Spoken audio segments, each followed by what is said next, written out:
Tervist! Mina olen Priit ja ma tahaksin sulle pidada loengu teemal Püha Piibel ja ristiusk. Tahan öelda, et Jumal on olemas, Jumal on hea, Jumal armastab sind ja ta soovib, et sa pääseksid taevariiki. Tähendab, on olemas igavene õndsus ja igavene hukatus. Ja meie maapealne käitumine määrab väga palju. Ja siis on niimoodi, Pühas Piiblis on Rooma kiri. Ja seal on üteldud, et kes püsiva heategemise kaudu otsivad au ja kiitust ja kadumatut põlve. Neile ta annab igavest elu. Ja siis on öeldud niimoodi, et nendele, kes on vennad ja tahaksid auväärset tööd teha, midagi aulist teha, siis on öeldud niimoodi, et otsige au selles, et teete tööd oma kätega, et te oma leiva ise teenite. Ja niimoodi on öeldud ka, et see muide Jeesus ütles niimoodi, et kes ei taha tööd teha, ärgu ka söögu. Tähendab siis mingi aja sa pead vastu, aga siis sul läheb kõht tühjaks. Siis sa mõtled selle peale, et kes ei taha tööd teha, see ärgu ka söögu. Ja siis sa mõtled veel ja siis sa saad aru, sa pead otsima omale midagi teha. Ja siis kuidas sa tead, et Jumal on olemas? Vaata, Jumal on sinust huvitatud. Selline, vaata, kui sul on selline putukad ja selline aed putukatega. Ja sa mõnuga vaatad, kuidas putukas võtab, ukerdab midagi, võtab sealt ja paneb sinna ja siis tuleb lind ja see putuka ära ja või see mingi ussi ära ja see on selline nagu loodus ja seda on põnev jälgida. Ja Jumalal on ka põnev, kuidas inimlased tegutsevad. Ja ta nagu, niimoodi on Piiblis on kirjas, et keegi on, vot on mõistatus, keegi on. Keegi on elavate ja surnute kohtumõistja. Keegi on Jumala poolt seatud elavate ja surnute kohtumõistja. Ja temale tuleb meile aru anda. Ja siis, kui sa nüüd oled hakanud midagi ootama, ja sul on õigustatud ootus, siis on niimoodi öeldud, et seda oodates leitagu teid toimekatena. Tähendab, et nagu mingisugune, vaata, Jumalal ei ole kubjast sinu jaoks. Minu jaoks küll ei ole. Ma ei tea miks. Ma pean oma südametunnistuse nagu vedru kruvima üles ja siis hakkab tiksuma. Siis hakkab nagu ma pean midagi ära tegema. Ise otsustan, et ma ei saa päris ilma mitte midagi tegemata. Ei tohiks nagu saada päris ilma mitte midagi tegemata. Ja siis see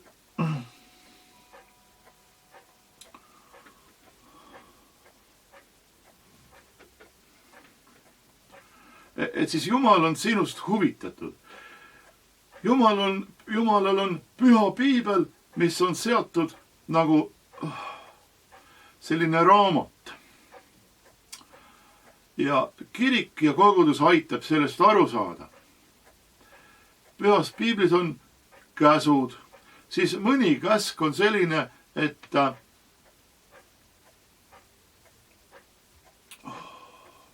käsusõna, millel on tõotus. esimene käsusõna, millel on tõotus. austa oma isa ja ema, et su käsi hästi käiks ja sa kaua elaksid maal, mille Jehova sulle annab. Tähendab, et Jehova on Jumal. See tähendab, et need teised, vaata nende teistega on nii, et nad karjuvad ja lõikavad midagi ära kellegi küljest aga siis kui sa päriselt oled, kui sina oled nende hulgast, sa siiski aimad, et Jehova on Jumal. Ma tean, et sa aimad. Tähendab, et see piibel käsib hoiduda väärjumalate rüvedusest. Tähendab, need teised on rüvedad. See on väärjumalate rüvedus. Ja piibel käsib meilt sellest hoiduda.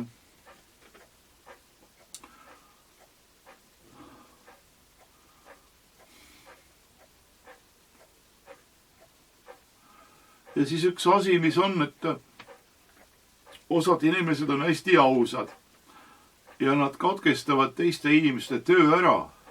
Lihtsalt, et õigus oleks jalule seatud. Aga kus nad võtsid selle õiguse, kelle käest, kes neile andis selle õiguse? Jumal ei andnud. Tähendab, Jumal laseb inimestel tegutseda mingil määral või väga suurel või ülisuurel määral.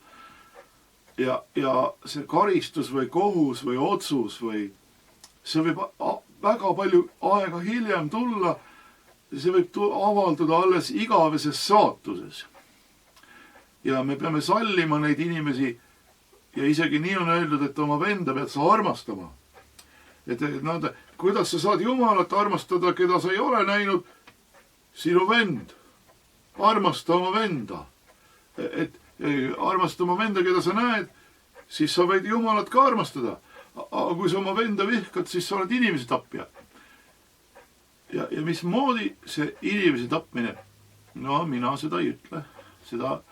Osad inimesed paluvad kellelegi seda, mida nad endale ei tahaks.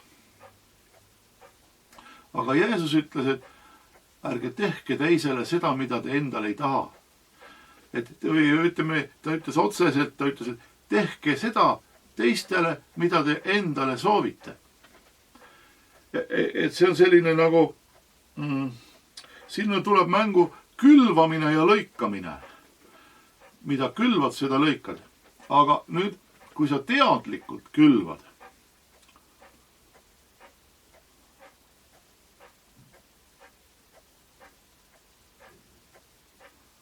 ja kui sa külvad head, see on nagu põllumajandus. Sa vaatad, et teed oma aidad suuremaks ja siis saad sealt rohkelt, paned sinna vilja ja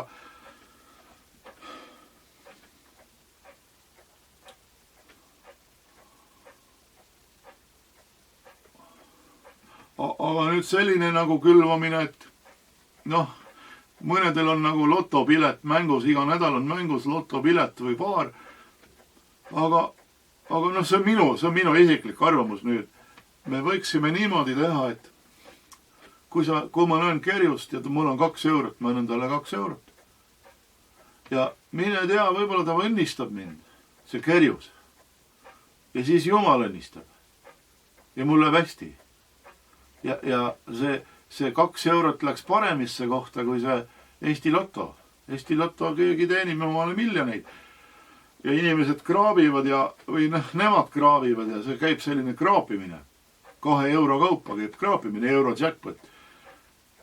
Et see oleks nagu väga hea, kui me ligime selle nagu osutame sellist, et me anname, kui kerjus on, mul on 4 eurot, 4 on palju, aga võib-olla mõne jaoks ei ole palju. 5, ma ei tea, 5 saab juba viina osta. Et see, sa pead vaatama, et võib-olla ostad talle koos temaga midagi. Et see asi nagu õigesti kanaliseeruks, et sinna ei tuleks pattu vahele, et sinna see patuga ei lõpeks. Ja inimesel peab olema vaba valik, samas kui sa annad talle raha, sa näitad, et sa usaldad teda ja sa näitad, et tema vastu austust et ta võib ise valida, otsustada, mida ta ostab.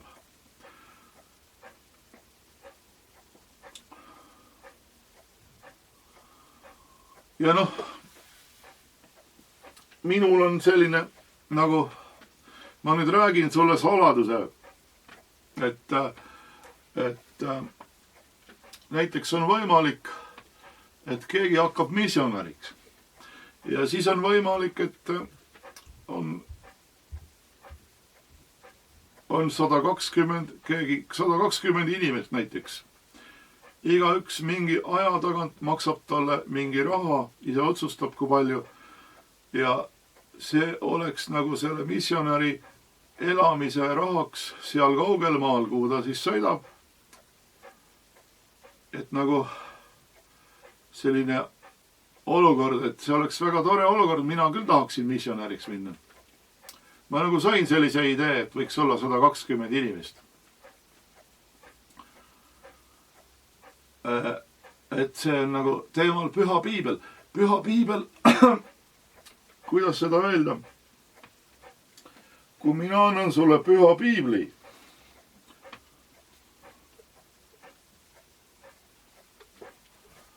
mis sa arvad, kas sul on piibel? On.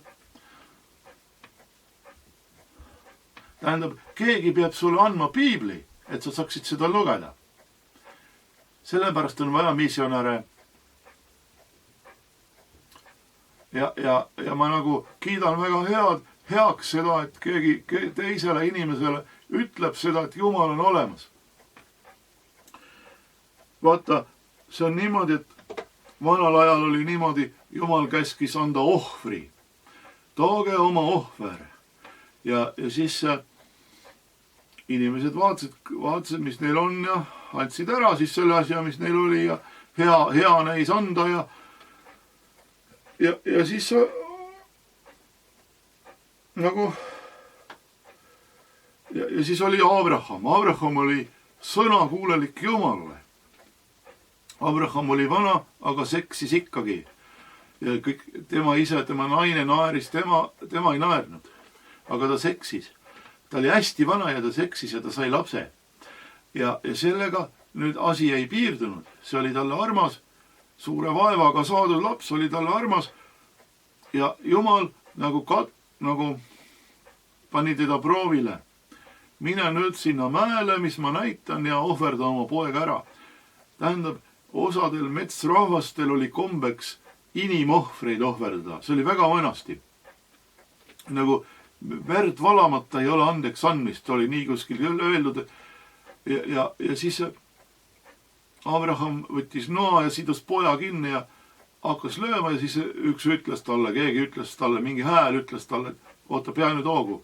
Ja siis ta pidas hoogu ja siis selgus, et Jumala hääl oli. Jumal andis talle armu seda poega edasi pidada ja temal sündis siis nagu tähti taevas. Nii palju järglasi.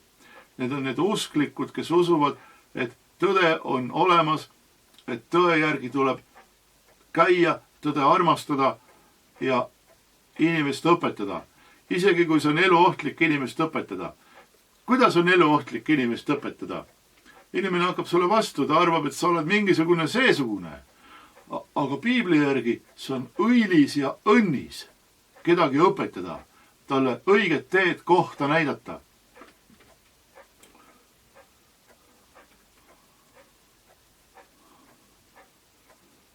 Tähendab, piibel, näed, piibel, püha raamat, õpetussõnad. Iga hommik õpetussõnad üks peatükk, iga õhtu laulud üks peatükk, loe endale valjusti ette. Kui sa veel ei saanud piiblit, mine küsi kogudusest. Kogudus võtab sind alfa kursusele ja siis sa saad aru, mis on õige ja hea sul teha. See on vajalik.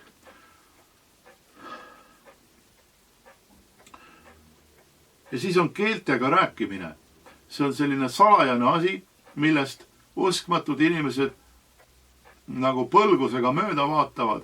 Nad ei saa seda aru, nad kardavad seda. Nad arvavad, et ta jampsib.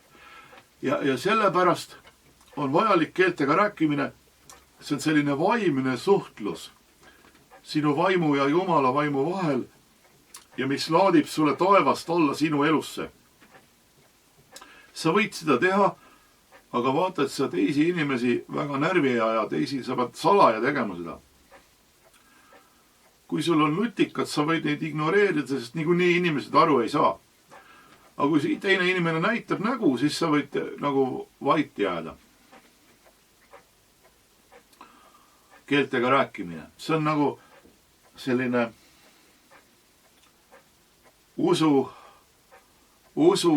sakrament või selline nagu üks selline püha asi, keeltega rääkimine. Ja see kaasneb püha vaimuga ristimisega, keeltega rääkimine. Aga püha vaimuga ristimine on ka midagi enamat kui ainult keeltega rääkimine. Ja eesti keeles on niimoodi piiblis öeldud, et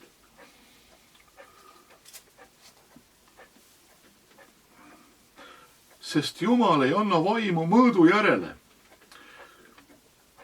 Tähendab, nii nagu Jeesus, võid sina ka. Ja Jeesus parandas kõike tõbe ja vigadust. Jeesus pani haigete peale käed ja need said terveks. Ja siis on üks kirjeldus, see on raamat, see on piiblis. Raamatu lõpus on kirjeldus, mida usklikud nagu sortiment või ma kaubanduses olen töötanud. Nagu selline kirjeldus, millega siis usklikud võivad hakkama saada.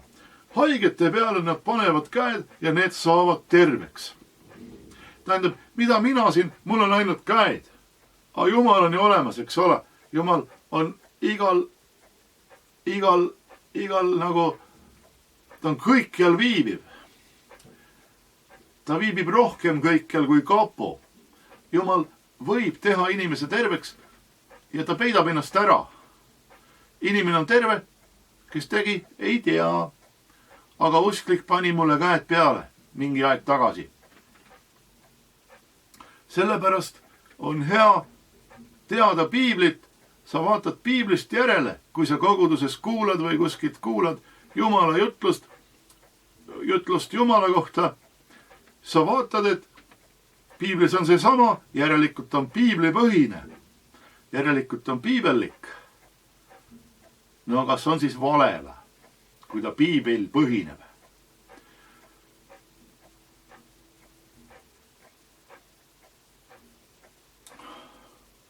Ja üks asi on veel, see hüüdmise asi. Kui keegi hakkab hüüdma Jeesuse nime appi,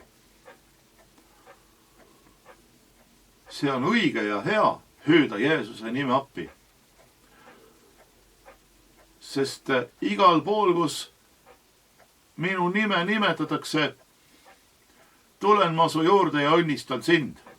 See on püha piibel, seal on kirjas. See on küll Vana testament, mul on Uus testament ka. Ja siis tähendab, seal on öeldud, igal pool, kus mu nime nimetatakse, tulen ma su juurde ja õnnistan sind. Kes issanda nime appi hüüab, päästetakse.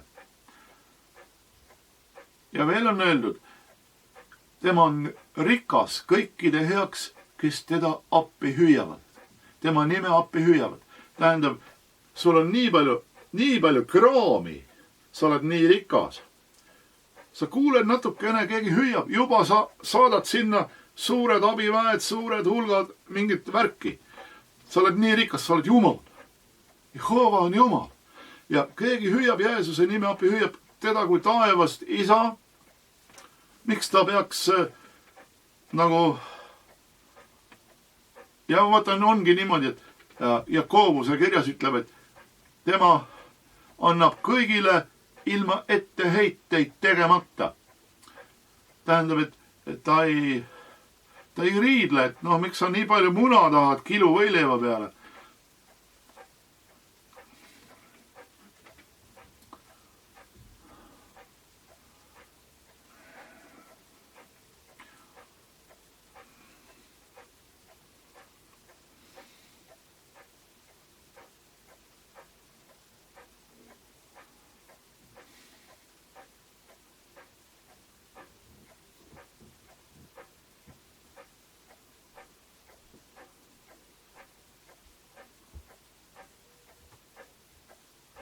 aamen.